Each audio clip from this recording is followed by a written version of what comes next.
शिक्षक उमेदवार बंधू आणि भगिनी त्यांचे जे प्रश्न आहेत त्या प्रश्नाला अनुसरून आपण आपल्या लाईव्ह इस्टिमेटरद्वारे त्याचं उत्तर घेण्याचे प्रयत्न करतो. बघा, आपलं लाईव्ह इस्टिमेटर म्हणजे हा एक डेमो आहे. अंतिम सत्य पवित्र पोर्टलच आहे मित्र. परंतु या डेमोवरनं बऱ्याचशा गोष्टी आपल्याला या शिक्षक भरतीमधल्या क्लिअर करता येतात किंवा त्याचं थोडं आपण असं म्हणू त्याचं अंडरस्टँडिंग करता येते.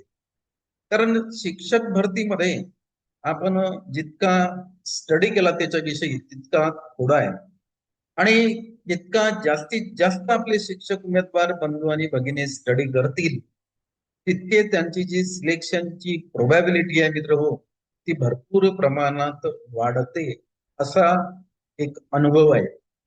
तर मी आज पुन्हा या स्क्रीनवर एक डेमो लाईव्ह एस्टिमेटर शेअर केलेला आहे आणि महाराष्ट्र शासन पवित्र पोर्टल शिक्षक भरती 2025 या मार्फत आपल्या ज्या शिक्षक उमेदवारांना आता जे प्राधान्यक्रम येणार आहेत ते प्राधान्यक्रम कशा प्रकारे जनरेट होतात ते आता आपल्याला बघायचं आहे. आणखी याच्यामध्ये एक महत्वाचा भाग असा आहे की प्राधान्यक्रम जनरेट होण्यासाठी आपण जे सेल्फ सर्टिफिकेशन केलेलं आहे ते फार महत्वाचं आहे. कारण त्याच्यामधलीच बरीचशी माहिती हे प्राधान्यक्रम जनरेट करण्यासाठी उपयोगात आणली जाते. उदाहरणार्थ तुमची शैक्षणिक व्यावसायिक पात्रता सीटीईटीचे दोन्ही पेपर तुम्ही पास आहात की एक पेपर पास आहात. तुमच्या शैक्षणिक व्यावसायिक पात्रता आणि विषयाला अनुसरून तुम्ही कोणत्या गटासाठी पात्र आहात ह्या ज्या सर्व गोष्टी बघितल्या जातात त्या तुमच्या सेल्फ सर्टिफिकेशन मधनं बघितल्या जातात मित्र हो. हे आपण आवर्जून लक्षात घ्या. आता मी जे आपले शिक्षक उमेदवार आहेत ते त्यांच्या कॉमेंट्सच्या माध्यमातून आपल्याला बरेचसे प्रश्न विचारतायत. त्या कॉमेंट्स आपण बघूया आणि त्यांच्या प्रश्नाला उत्तर देण्याचा प्रयत्न करू. आज आपण बघूया की आपले जे शिक्षक उमेदवार आहेत त्यांचं जे शैक्षणिक व्यावसायिक पात्रता आहे आणि त्यांचा जो गट आहे त्या गटानुसार त्यांना प्राधान्यक्रम कशा प्रकारे जनरेट होतात त्याचं उत्तर मी देत नाही. हे माझं लाईव्ह इस्टिमेटर देते मित्र. तर मी आता इथं काही आपले जे शिक्षक उमेदवार आहेत त्यांनी जे प्रश्न विचारलेले आहेत त्यांचे प्रश्न घेतोय. बघा, आपण जर बघितलं तर हे जे आहेत शिक्षक उमेदवार यांना 132 टॅटचे गुण आहेत. NTD मध्ये आहे. पेपर 1 पास आहे आणि त्यांचं म्हणणं आहे मला 1 ते 5च्या गटाला प्राधान्यक्रम कशा प्रकारे जनरेट होतो असा त्यांचा प्रश्न आहे. तर आपण यांचा आता प्रश्न घेऊ आपण. हे जे शिक्षक उमेदवार आहेत हे NTD मध्ये आहेत. इथं जर बघितलं तर त्यांचा जो TITचा स्कोर आहे हा 132 आहे. हा आपण इथे 132 घेतलेला आहे. त्यांना NTD मध्ये आहेत ते, तर आपण याच्यामध्ये NTD घेऊया आपण. त्यानंतर ते सर्वसाधारण उमेदवार आहेत कारण याच्यामधलं कुठलंच समांतर आरक्षण त्यांना लागू नाही. ही सगळी माहिती मी सध्या भरतोय. ही माहिती तुम्ही जे सेल्फ सर्टिफिकेशन केलेलं आहे त्यामधनं घेतली जाते आणि प्राधान्यक्रम जनरेट करण्यासाठी तीच माहिती सगळ्यात महत्वाची आहे. म्हणून सेल्फ सर्टिफिकेशन आपलं अचूक असायला पाहिजे. आता त्यांनी जो गट घेतलेला आहे तो गट त्यांचं म्हणणं आहे 1 ते 5 ला होईल का. तर आपण 1 ते 5 साठी त्यांचं जे शैक्षणिक व व्यावसायिक पात्रता आहे ते DED किंवा DTED आहेत असं आपण इथं गृहीत धरणार आहे. सध्या जर बघितलं तुम्ही तर अजूनही आपली माहिती पूर्ण झालेली नाही त्यामुळे प्राधान्यक्रम इथं जनरेट झालेले नाही असा रेड कलर मध्ये आपल्याला मित्र हो मेसेज आलेला आहे. मग आता आपण त्यांचं जे म्हणणं आहे की कुठला गट आहे तर 1 ते 5चा गट त्यांना घ्यायचा आहे. तर काय होईल माहित आहे का, पेपर फर्स्ट वर आपण इकडे क्लिक केलं की या साईडला वर पेपर फर्स्ट आपण क्लिक केल्यानंतर ही जी वरची साईड आहे इथं 1 ते 5चा गट येणार आहे. सध्या हे जे ऑप्शन आहेत हे सर्व इथं डेड आहेत बघा. मग जेव्हा मी त्यांचा पेपर फर्स्ट वर इथं क्लिक करणार आहे तेव्हा 1 ते 5चा गट येणार आहे. इथं आपण यांचा पेपर फर्स्ट घेऊ. हे यांना प्राधान्यक्रम आलेले, प्राधान्यक्रम आता त्यांचे जनरेट झालेले आहेत. गट त्यांनी विचारला होता 1 ते 5 आणि 1 ते 5 या गटाला एकूण उपलब्ध त्यांचे जे प्राधान्यक्रम आहेत ते 124 आहेत. आणि या 124 पैकी त्यांना मुलाखती विना जे काही पसंतीक्रम द्यायचे आहेत ते जास्तीत जास्त त्यांना 100 देता येईल. कमीत कमी तर त्यांच्यावर अवलंबून आहे, पण जास्तीत जास्त 100 प्राधान्यक्रम त्यांना देता येतील. मग आता यांना असं आलेलं आहे, जळगाव कटक मंडळ आहे, परभणी कटक मंडळ आहे, अहमदनगर जिल्हा परिषद आहे. याच्यामध्ये सगळे असे जे प्राधान्यक्रम आहे ते त्यांना अशा प्रकारे जनरेट होणार आहेत. नांदेड नगर परिषद आहे, ठाणे जिल्हा परिषद, सोलापूर, सर्व याच्यामध्ये त्यांनी दिलेलं आहे बघा. अशा प्रकारचे प्राधान्यक्रम यांना जनरेट होणार आहे. आणि इथं त्यांनी दिलेलं आहे की पहिल्या याच्यामध्ये तुम्हाला क्रमांक दिसेल, हा 17 क्रमांकाचा प्राधान्यक्रम आहे, तो आलेला आहे लातूर जिल्हा परिषदचा. गट आहे 1 ते 5, त्यांचं माध्यम आहे मराठी. त्यानंतर प्रकार जिल्हा परिषद आहे, मुलाखती शिवाय आहे. आणि इथं क्लिक केल्यानंतर तो प्राधान्यक्रम ऍड होणार आहे. चेक बॉक्स येईल आणि त्या चेक बॉक्सवर तुम्हाला क्लिक करावं लागेल. मग तुम्हाला 1, 2, 3 प्राधान्यक्रम कसे द्यायचे आहेत ते तुम्हाला ठरवायचे आहे. आणि आपले जी टॅटचे गुण आहेत, यांचे जे टॅटचे गुण आहेत या शिक्षक उमेदवार जे आहेत आदरणीय, त्यांचे 132 आहेत.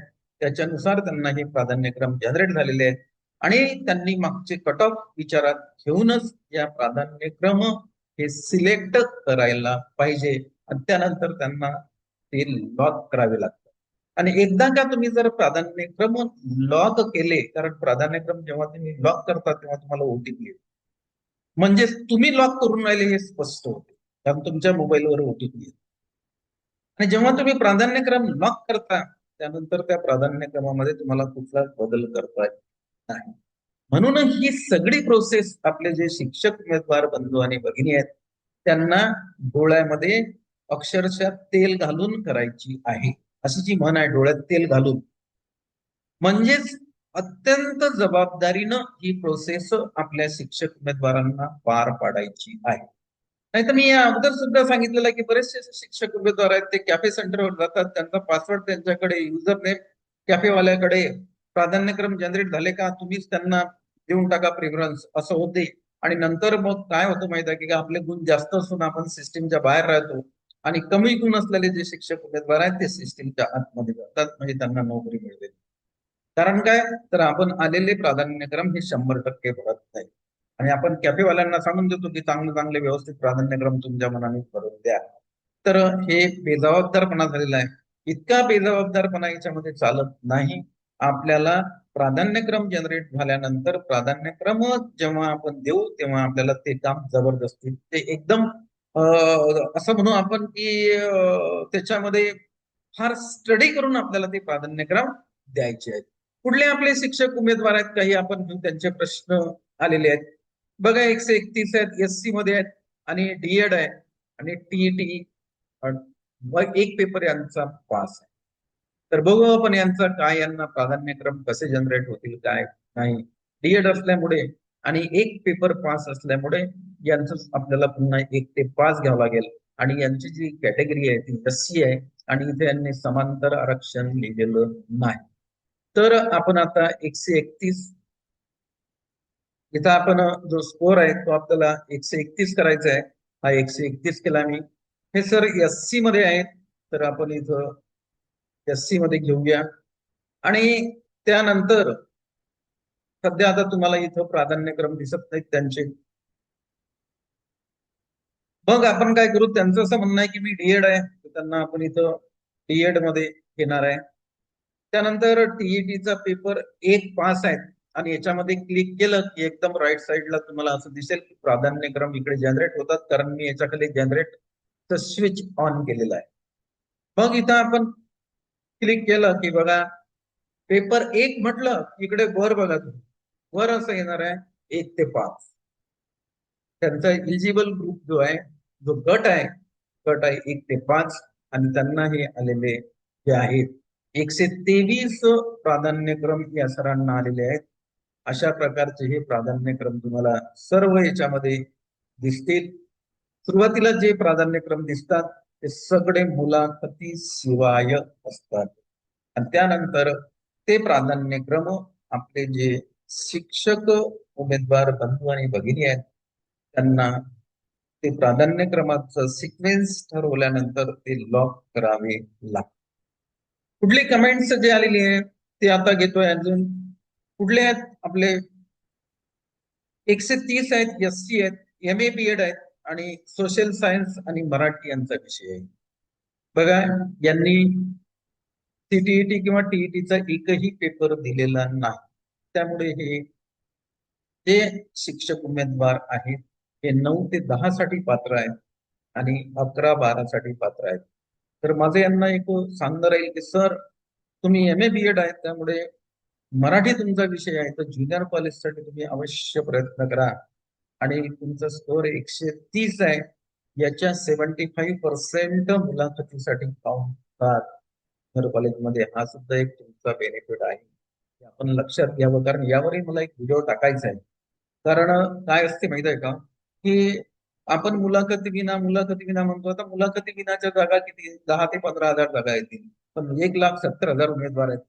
मग जर 15,000 आपण त्यातून मायनस केले तर 1,55,000 उमेदवारांना कुठं आपल्याला हे करावं लागेल त्यांना, तर मुलाखती सह या ऑप्शन मध्ये त्यांना जावं लागेल. म्हणून ते सुद्धा आपल्यासाठी महत्वाचे आहेत. तर त्यांचे सुद्धा आपल्याला यानंतर व्हिडिओ काही म्हणजे तयार करून युट्यूबवर टाकावे लागतील.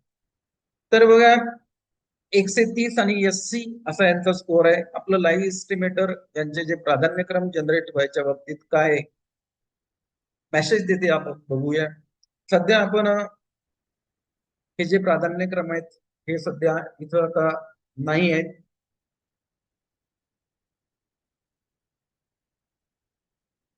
त्यामुळे ते SC मध्ये आहेत, त्यांना समांतर आरक्षण नाही आहे. आणि त्यांचं जर आपण बघितलं तर ते आहेत BEd आहेत, MA आहेत, पदव्युत्तर आहेत आणि एकही पेपर त्यांनी दिलेला नाही. त्यामुळे ते कनिष्ठ महाविद्यालयासाठी पात्र आहेत असं इथं दिसते बघा. 11वी-12वी साठी ते पात्र पदव्युत्तर असल्यामुळे आणि 9वी-10वी साठी सुद्धा ते पात्र आहेत.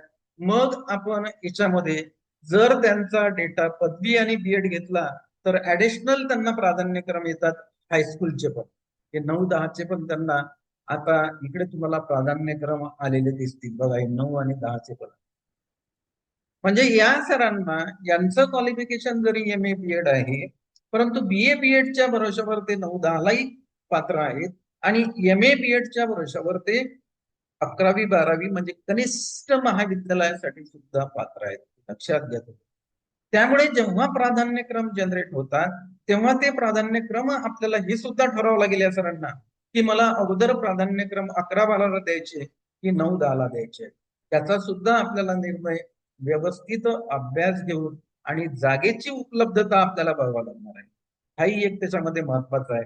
त्यासाठी ज्या काही पवित्र पोर्टलवर जाहिराती आता आपले जे शिक्षक उमेदवार आहेत त्यांच्यासाठी त्यांच्या रीडिंगसाठी उपलब्ध होतात, त्यांना पाहण्यासाठी उपलब्ध होतात, त्याचं आपल्याला PDF त्याचं प्रिंटआउट काढावं लागेल आणि त्याच्यामधून आपल्या विषयाच्या, आपल्या प्रवर्गाच्या, आपल्या क्वालिफिकेशन्स नुसार, आपल्या समांतर आरक्षणानुसार किती जागा आहेत ह्या जागा सगळ्यात तुम्हाला मित्र हो काउंट कराव्या लागतात आणि त्या काउंट केल्यानंतरच तुम्हाला याचा जो आहे तो डिसिजन जो आहे की नाही तो प्राधान्यक्रम देण्याचा घेता येते.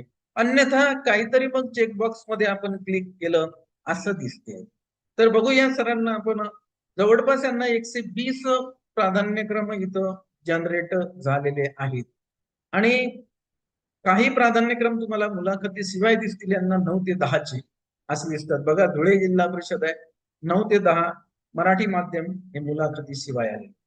म्हणजे काही प्राधान्यक्रम यांना मुलाखती शिवाय येतील. अगोदर यांना जे प्राधान्यक्रम जनरेट झाले ते त्यांच्या पदवीनुसार आणि बीएड नुसार, त्यांच्या विषयानुसार त्यांना 9 ते 10चे प्राधान्यक्रम जनरेट झाले. आणि आपण जसं जसं याच्यामध्ये खाली जाऊ तसे मग पुढे यांना 11वी 12वीचे प्राधान्यक्रम सुद्धा याच्यामध्ये आपल्याला जनरेट झालेले दिसतील. बघा, 11वी 12वीचे सुद्धा आहेत. म्हणजे काही जे काही कटक मंडळ आहेत, काही महानगरपालिका आहेत, त्यांचे कनिष्ठ महाविद्यालय सुद्धा आहेत. काही जिल्हा परिषदचे सुद्धा कनिष्ठ महाविद्यालय आहेत. तर इथं यांना मुलाखतीशिवाय प्राधान्यक्रम जनरेट झालेले आहेत. आणि आणखी आपण जर खाली गेलो तर मुलाखतीसह सुद्धा तुम्हाला काही याच्यामध्ये ऑप्शन दिसतील. किंवा फेज फर्स्ट जर आपण घेतला तर फक्त तुम्हाला माहित आहे की मुलाखतीशिवाय येते. आणि फेज 2 मध्ये आपण जेव्हा जातो तेव्हा तो मुलाखती. तर असा हा प्राधान्यक्रम जनरेट होण्याचा प्रवास आहे, तो आपण पाहतोय. पुढे दिलेला आहे बघा, पुढचे जे शिक्षक उमेदवार आहेत 130 BJA मध्ये आहेत, BSc बीएड आहेत, मॅथ सायन्स, आणि त्यांचं म्हणणं आहे 6 to 10 चे काय प्राधान्यक्रम येणार आहेत त्याचा आपल्याला ते 6 ते 10. आणि ते BSc आहेत त्यांचा विषय कोणता आहे, गणित आहे, आणि 130 त्यांचा स्कोअर आहे. तर आपण इथं हा 130 आहे. आणि ते जे शिक्षक उमेदवार आहेत ते BJA मध्ये आहेत. मग आपण BJA मध्ये त्यांना घेऊया, BJA. त्यानंतर त्यांचं जे आहे ते बीएड आहे आणि पदवी पण आहे त्यांच्याकडे. तर 9 ते 10 साठी ते पात्र आहेत. आणि पण त्यांचा प्रश्न असा आहे की 6 ते 10, तर 9 ते 10 तर घेतलंच आपण, पण ते जर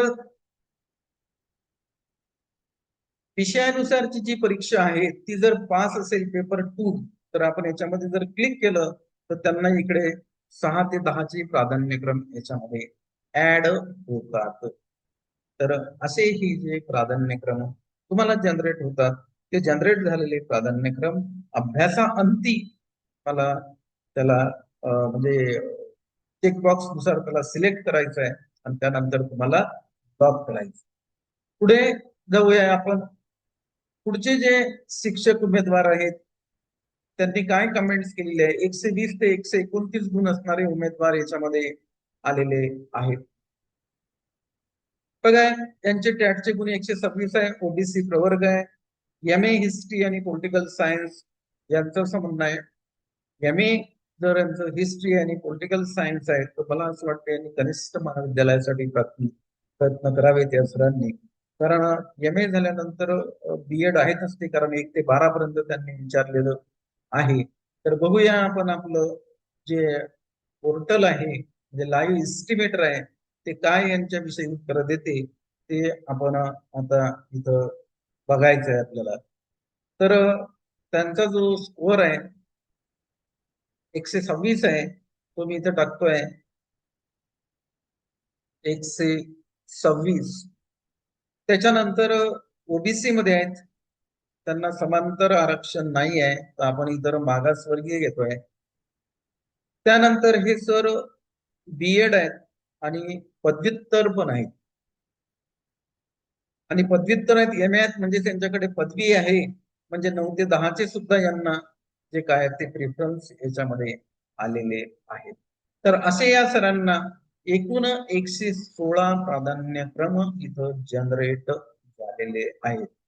आणि त्यांचा जो गट आहे मित्र 9 ते 10 आणि 11 ते 12. नेक्स्ट घेऊ आपण पुढले जे आपले 125 आहेत, ओबीसी आहेत, MSc मॅथ बीएड आहेत सर, आणि सरांचं म्हणणं आहे 9 ते 12. ठीक आहे सर, आपण बघूया 9 ते 12ला तुमचं 125 आहे आणि तुम्ही ओबीसी मध्ये आहात.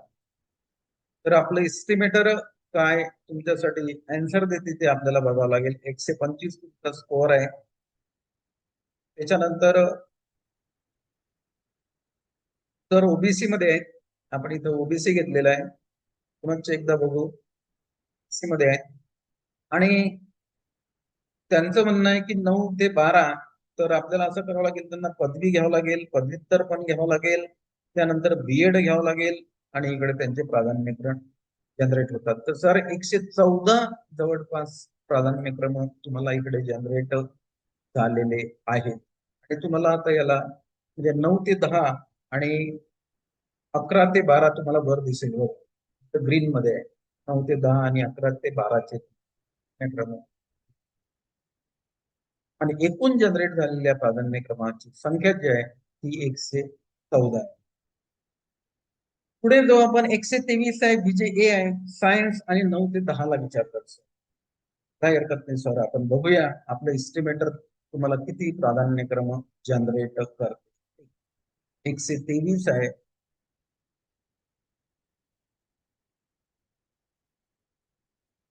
123 बीजे ए मध्ये आहेत सर.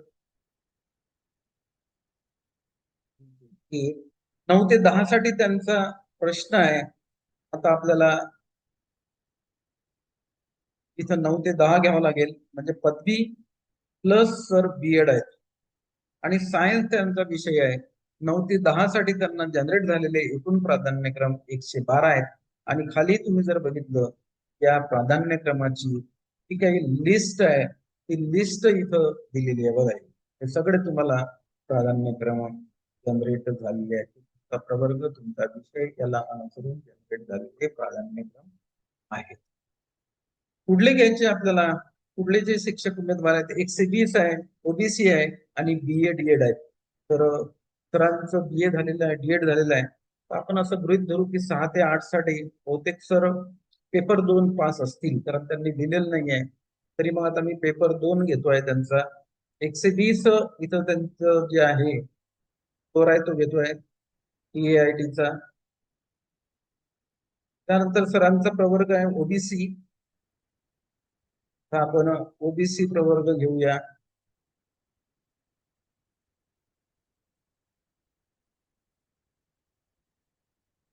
त्यांना समांतर आरक्षण नाही आहे, लागू नाही म्हणून नन घेतलेलं आहे आपण इथं. पुढे आपल्याला असं घ्यावं लागेल, सध्या त्यांना प्राधान्यक्रम जनरेट झालेले नाही. तर पदवी आहे सरांचं, पदवी सोबतच त्यांनी डीएड केलेलं आहे. इथं डीएड घेऊ आपण, अजूनही प्राधान्यक्रम जनरेट झालेले नाही. आता याच्यामधला कुठला तरी पेपर त्यांचा पास पाहिजे, तर आपण पेपर जर 2 घेतलं तर 6 ते 8 साठी प्राधान्यक्रम त्यांना जनरेट होते. हे जनरेट झालेले प्राधान्यक्रम आहेत आणि हे झालेले आहेत 6 ते 8 साठी. पट कुठला आहे 6 ते 8. एकूण उपलब्ध प्राधान्यक्रम आहेत त्यांच्यासाठी 8. अशा प्रकारे हे प्राधान्यक्रम मित्र जनरेट होतात. 119 आहेत या ताईंना, त्या ताई बीजे ए मध्ये आहेत, ती बीएड आहेत. 9 ते 10चा त्यांचा प्रश्न आहे इंग्लिश विषयासाठी.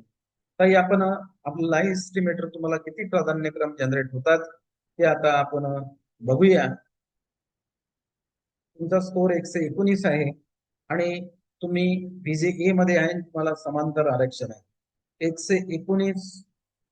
तुम्ही बीजे ए मध्ये आहात. बीजे ए तुम्हाला समांतर आरक्षण आहे. आपण इथं महिला समांतर आरक्षण घेणार आहे. 30% तुम्हाला समांतर आरक्षण आहे. तुमचं प्रश्न असा आहे की बीए बीएड इंग्लिश विषयासाठी 9 ते 10 साठी आपण विचारत आहात. मग आम्ही तुमचं पदवी घेतोय म्हणजे बीए बीएड घेतोय आणि हे 9 ते 10 साठी तुम्हाला जे प्राधान्यक्रम आता जनरेट होणार आहेत ते आता आपल्याला बघायचे आहेत, कारण हा पेपर 2 आपण इथून काढून टाकणार आहे. तर 9 ते 10 चे सर्व प्राधान्यक्रम तुम्हाला 106 106 प्राधान्यक्रम तुम्हाला जनरेट होतील आणि त्याला तुम्हाला सिक्वेन्स अरेंज करून मला त्याला लॉक करावं लागेल. कुठला घेऊ आपण, 100 ते 118 गुण असणारे उमेदवार आहेत त्याच्यामध्ये. त्यांनी सुद्धा आपल्याला प्रश्न विचारलेले आहेत. 117 गुण आहेत ओपन मध्ये आहेत आणि प्रोजेक्ट अफेक्टेड आहेत. एम ए इंग्लिश आहेत. तर एम ए इंग्लिश आहे तर तुम्ही बीएड असाल असं आपण गृहीत धरतो, कारण तुम्ही व्यावसायिक पात्रता दिलेली नाही. तर कनिष्ठ महाविद्यालयासाठी काय तुमचं हे आहे ते आता आपण बघूया. तर स्कोर 117 आहे तर मी इथं 117 घेतोय. आपलं लाईव्ह एस्टिमेटर काय उत्तर देतोय? मी ओपन मध्ये आहात, आपण इथं ओपन मध्ये घेऊ. त्याच्यानंतर तुम्ही प्रोजेक्ट अफेक्टेड आहात, तर प्रकल्पग्रस्त मध्ये तुम्हाला जे आरक्षण आहे ते आपण इथं घेतलेलं आहे. त्याच्यानंतर तुमचा जो प्रश्न असा आहे, एम ए इंग्लिश बीएड आहे तसं मी तुम्हाला गृहीत धरतोय. म्हणजे तुम्ही बीएड आहात, तुम्ही पदव्युत्तर आहात, तर तुम्ही कनिष्ठ महाविद्यालयासाठी तुम्हाला 105 प्राधान्यक्रम जनरेट झालेले आहेत, 11वी आणि 12वी. असं मी सांगत नाही, हे डेमो जे आहे आपल्याला एस्टिमेटर हे सांगते. पुढे आपल्याला जायचं आहे. पुढचे आहेत 117 NTD मध्ये MSc केमिस्ट्री आणि 9 ते 12चा प्रश्न आहे. तर घेतोय मी तुमचं जे 117 तुमचे गुण आहेत, तर 117 आपण गुण घेतलेले आहेत. त्याच्यानंतर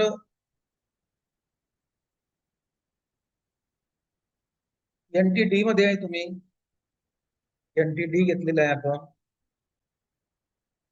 तुमचा प्रश्न आहे की MSc केमिस्ट्री 9 ते 12ला, तर कनिष्ठ महाविद्यालयासाठी बघू आपण 9 ते 12, तर 9, 10, 11, 12 दोन्ही याच्यामध्ये घेऊ आपण. तुम्ही बीएड आहात, 9 ते 12 साठी तुम्ही 11 ते 12 पदव्युत्तर आहेत, 9 ते 10 साठी तुमच्याकडे पदवी पण आहे.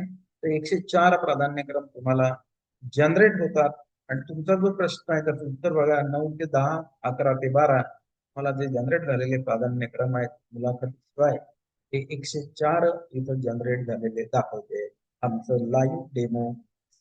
तर पुढं आपल्याला जायचं आहे. 117 SC आहेत, डीएड आहेत, MA बीएड आहेत. तर ठीक आहे, आपण बघू 117 यांचा प्रवर्ग SC प्रवर्ग आहे, सर्वसाधारण आहेत, म्हणजे यांना समांतर आरक्षण नाही, लागू नाही. आणि ते डीएड पण आहेत सर, आणि MA बीएड आहेत. तर MA बीएड आहात तुम्ही, तर मी 11वी 12वी साठी तुम्हाला 105 जे आहेत प्राधान्य क्रम आहेत ते इथं जनरेट झालेले आहेत. पुढे 113 आहेत, SC मध्ये आहेत, या ताई BA आहेत, MELT आहेत, डीएड आहेत, बीएड आहेत. 1 ते 10 साठी तर त्यांचा प्रश्न आहे. तर आपण 1 ते 10 साठी या ताईंना किती प्राधान्यक्रम जनरेट होतात ते आता बघू. त्यांचा स्कोर आहे 113. आपल्याला इथं त्यांचं हे भरायचं आहे 113, हा घेतलेला आहे आपण 113. त्यांचा TAITचा स्कोर मी इथं टाकलेला आहे. आणि त्यांचा प्रवर्ग आहे SC मध्ये, महिला समांतर आरक्षण आहे त्यांना. आपण 30% महिला समांतर आरक्षण घेतो. आणि त्यांनी जो मला प्रश्न विचारलेला आहे त्यांच्या कॉमेंट्स मध्ये, तो प्रश्न आपण बघू. ते BA आहेत, डीएड आहेत आणि बीएड पण आहे. 1 ते 10चा त्यांचा प्रश्न आहे, ते 1 ते 10 साठी घेऊ आपण. त्यांना डीएड आहेत, पदवी पण आहेत, बीएड आहेत. त्याच्यानंतर पेपर 1 पास आहेत आणि पेपर 2 सुद्धा पास. तर यांना जे जनरेट झालेले प्राधान्यक्रम आहेत त्यांच्या ह्याच्यानुसार त्यांनी सांगितलं 1 ते 5, 6 ते 8, 9 ते 10, एकूण 99 प्राधान्यक्रम त्यांना जनरेट होतात. पुढे आपल्याला चालायचं आहे. NTC मध्ये आहेत 109 आहेत, आणि MSc बीएड बॉटनी आहेत 9 ते 12चा यांचा प्रश्न आहे. NTC मध्ये आहेत 109. बघू आपण आता इथं 109 घेतलाय, NTC मध्ये आहेत, NTC घेतलेला आहे आपण. त्यानंतर यांना समांतर आरक्षण आहे का ते बघावं लागेल. महिला समांतर आरक्षण आहे यांना, महिला 30% घेऊ आपण. त्यांचा प्रश्न असा आहे, तो आता त्यांचा प्रश्न आपण बघूया.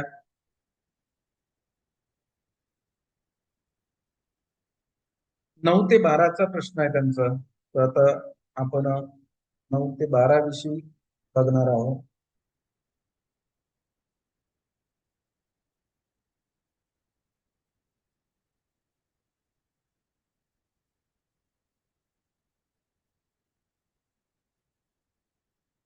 पदवी आहेत, B.Ed आहेत, पदव्युत्तर पण आहेत आणि हे पेपर त्यांचे नाही आहेत. तर त्यांना आता हे प्राधान्यक्रम जनरेट झालेले आहेत. 9 ते 10 आणि 11, 12 साठी एकूण 92 प्राधान्यक्रम त्यांना जनरेट झालेले. तर अशा प्रकारे आपण आपले जे शिक्षक उमेदवार आहेत त्यांनी आपल्याला जी त्यांच्या कॉमेंट्सच्या माध्यमातून जे प्रश्न त्यांनी विचारलेले आहेत त्याला आपण उत्तर घेतले आहेत. अजूनही आपल्याला काही घ्यायचे आहेत ते आपण निश्चितच घेणार आहोत. मला हा व्हिडिओ आवडला त्याला लाईक करा, याला भरपूर शेअर करा आणि तुम्ही जर नवीन असाल तर या युट्यूब चॅनलला सबस्क्राईब करा. तर आजच्या या चर्चेला मी इथं पूर्ण विराम देतो. पुन्हा आपली भेट नंतरच्या व्हिडिओमध्ये होईल.